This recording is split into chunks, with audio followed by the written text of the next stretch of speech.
ரவீந்திரன் துரைசாமி, இப்போ குடியரசு துணைத் தலைவர் அப்படின்னா இந்தியா முழுவதுக்குமான அரசியல் கணக்குகள் அப்படிதான் பார்க்கப்படும். ஒரு கட்சியில் இருக்கிற முக்கிய தலகர்த்தர்கள், ஆர்எஸ்எஸ்ல இருந்த முக்கிய தலகர்த்தர்கள், அதுல நமக்கு யாருக்கு பிளேஸ்மெண்ட் இருக்கும் அப்படின்றதெல்லாம் பார்த்து தான் பண்ணுவாங்க. இப்போ சிபிஆர் அப்படின்றது வந்து தமிழ்நாடு சென்ட்ரிக்கா அப்படி எதுவும் யோசிச்சிருக்கிறாங்களா, இல்ல பாஜக இந்த அறிவிப்பை தனக்கு பயன்படுத்திக்கலாம் அப்படின்னு நினைக்கிறாங்களா? எப்படி யோசனை, சிபிஆர் அவங்களோட அறிவிப்பு எப்படி வந்ததா நினைக்கிறீங்க? ஆல் இண்டியா சென்ட்ரிக்கா தான் இது நியமனம் செய்யப்பட்டிருக்கிறாரு.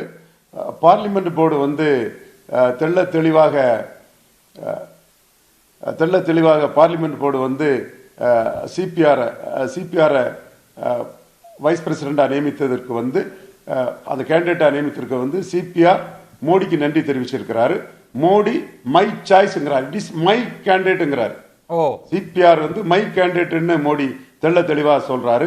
சிபிஆருக்கு வரலாறு, சிபிஆருக்கு திறமைகள், சிபிஆருக்கு ஆனஸ்டி, இன்டெகிரிட்டி, எபிலிட்டி, இது எல்லாத்தின் அடிப்படையில், லாயல்டி எல்லாத்தின் அடிப்படையில் சிபிஆர் நியமிக்கப்பட்டதாட்டு மோடி சொல்றாருன்னா, மை கேண்டிடேட் சிபிஆர் சொல்றதுல 1000 அர்த்தங்கள் இருக்குது. இங்க இன்னைக்கு பாஜக மை கேண்டிடேட் அப்படின்னு சொன்னா அது யாருக்கு சொல்லி இருக்கிறார் சொல்லுங்க. சிபிஆர் என்னோட கேண்டிடேட் அப்படின்னா யாருக்கு சொல்லி எதிர்க்கட்சிகளுக்கு சொல்றாங்க. அதாவது எதிர்க்கட்சிகள் வந்து ஆர்எஸ்எஸ்க்கும் பாஜகவுக்கும்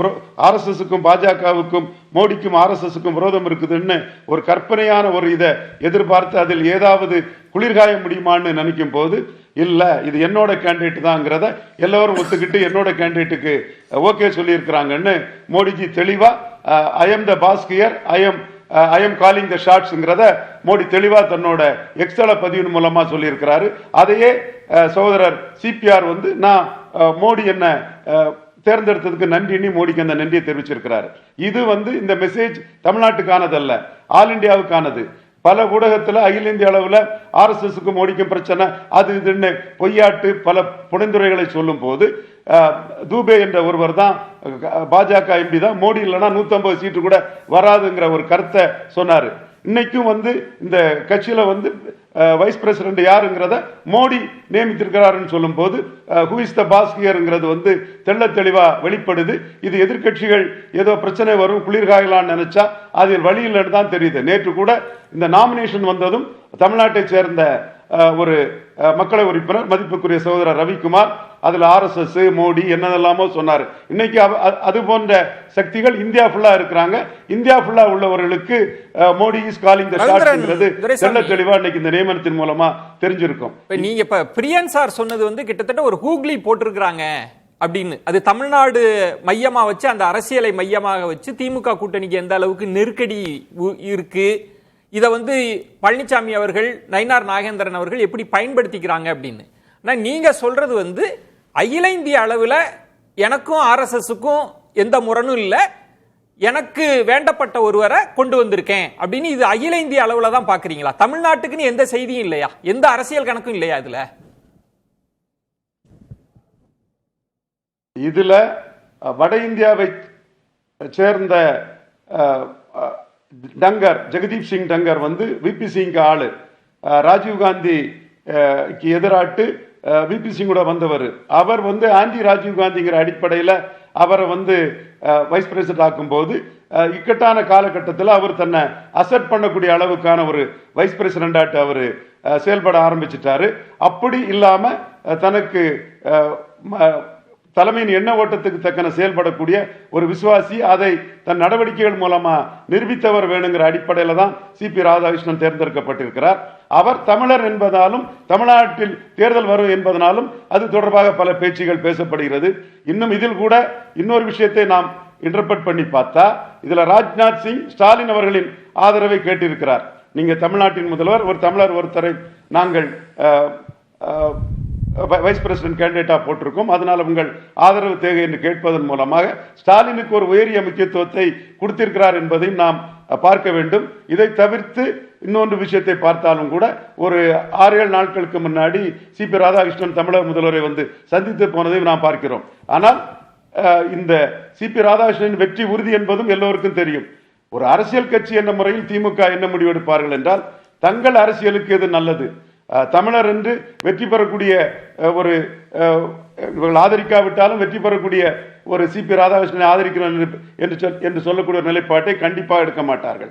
அவர்கள் பிஜேபிக்கு எதிராக 3 தொடர் வெற்றிகளை பெற்றிருக்கிறார்கள். பிஜேபி எதிர்ப்பு நிலைப்பாட்டில் தொடரக்கூடிய அளவிற்கான ஒரு நிலைப்பாட்டை தான் எடுப்பார்கள் இருப்பாங்கன்னு சொல்றீங்க.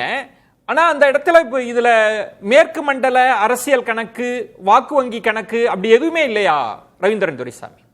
அப்படியோ எதுவுமே யோசனையே இல்லை, இருக்காதுன்றீங்களா பாஜக மேலிடத்துக்கு, குறிப்பா மோடிக்கு? பாஜக மேலிடத்தில் மேற்கு மண்டல வாக்கு கணக்கு என்றால், Edappadi master the art of teaching, காலை வாரி விடுவதில் எடப்பாடி வல்லவர்.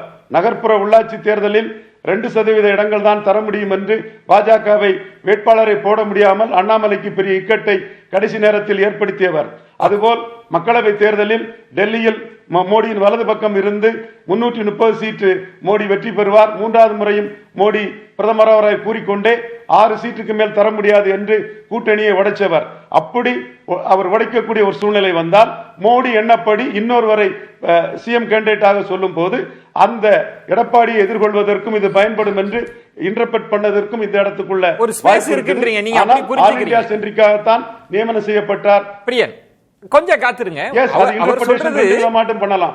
இதுக்குள்ள மைக்ரோ அளவுல வந்து இது இபிஎஸ் அவர்களுக்கே வைக்கப்பட்ட ஒரு செக். நீங்க கடைசி நேரத்தில் அப்படிலாம் பண்ணீங்கன்னா அந்த சமூக வாக்குகளுக்காக நாங்க ஒருத்தரை பிளேஸ் பண்ணியிருக்கோம் அப்படி புரிஞ்சுக்கணுமா? அப்படி இருக்கா அதுக்குள்ள கணக்கு? இல்லை, அதாவது வந்து எடப்பாடி ப்ளஸ் பாஜக 2 பேருமே சேர்ந்து இருந்தால் கொங்கு மண்டலத்தில் வந்து ஒரு நல்ல ஒரு ஃபோர்ஸாக இருப்பாங்கன்றதுல எந்த விதமான சந்தேகமும் இல்லை.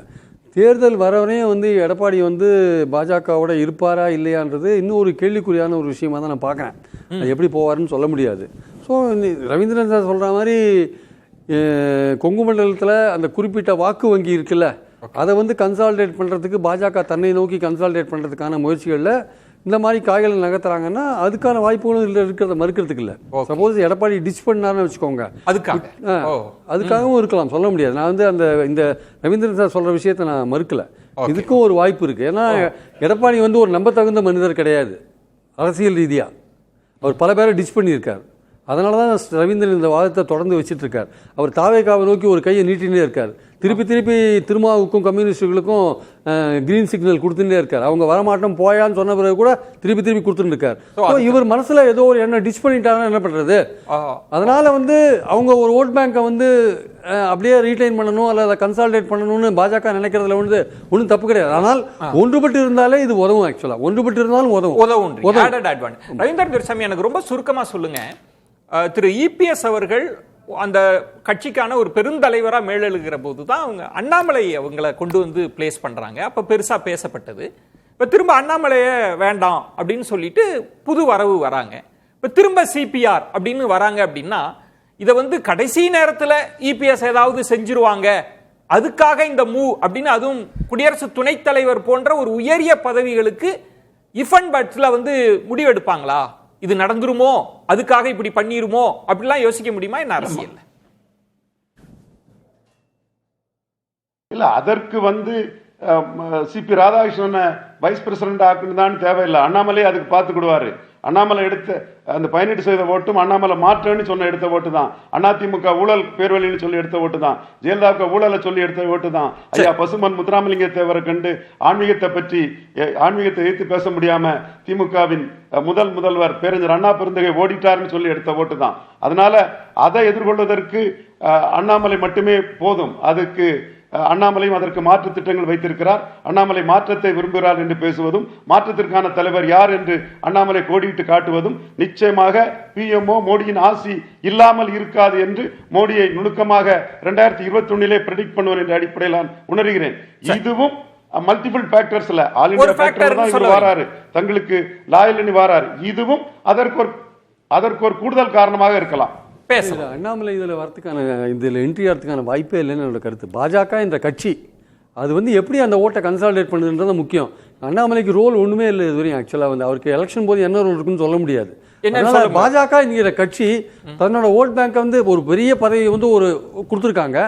அந்த அதை சார்ந்த ஓட் பேங்க் இருக்குல்ல, அந்த ஓட் பேங்கை வந்து பாஜக கன்சாலிடேட் பண்ணுது. அண்ணாமலை இருந்தாலும் பண்ணும், இல்லாட்டியும் பண்ணும்.